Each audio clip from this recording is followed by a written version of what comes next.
वैष्णवी हगवणे मृत्यू प्रकरणानंतर आता मराठा समाजाने जी आचारसंहिता केली आहे त्याची प्रत्येक मराठा बांधवांनी अंमलबजावणी केली पाहिजे, अशी प्रतिक्रिया मराठा नेते मनोज जरांगे यांनी दिली आहे। तर दुसरीकडे काही झालं तरी 29 ऑगस्टला खरं तर मुंबईत जाणारच ही शेवटची लढाई आहे, त्यामुळे मराठा बांधवांनी मोठ्या संख्येने सोबत यावं असं आवाहन देखील जरांगेंनी केले।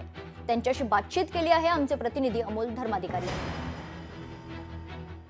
एकतर मराठा आरक्षणाचा प्रश्न आहे आणि दुसरं वैष्णवी हगवणे मृत्यू प्रकरणामध्ये राज्यभरामध्ये संतापाची लाट आहे। मराठा समाजाकडून अनेक बैठका घेतल्या जातात, लग्न सोहळे जे मोठ्या प्रमाणात आयोजित केले जातात त्या संदर्भातली आचारसंहिता सुद्धा मराठा समाजाकडून केली जाते का? राजकीय मराठी असतील, श्रीमंत मराठी असतील, यांनी जर साधे केले ना 50-100 लोकात तर लगेच बदल होतो। आणि गरिबांनी सुद्धा राज्यातल्या एक काम करणं खूप गरजेचं आहे।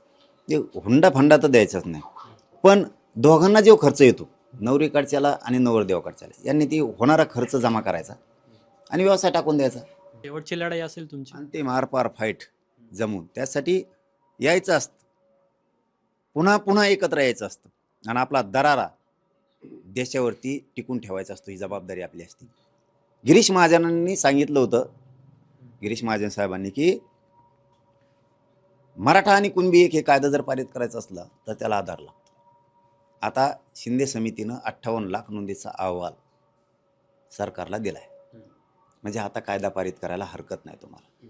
सगळ्या स्वराज्याच्या अंमलबजावणीच्या हरकतीला 1.5 वर्ष हरकती वाचित आहे तुम्ही। मराठा समाजातील आमदार खासदार यांनी सुद्धा तुमच्या या संपूर्ण आंदोलनामध्ये सहभागी व्हावं असं वाटतं तुम्हाला? तुम्ही तसं आवाहन करा?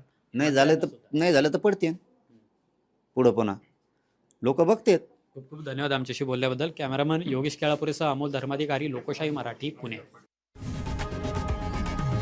लोकशाही मराठी, ऐका, पहा, जागरूक रहा।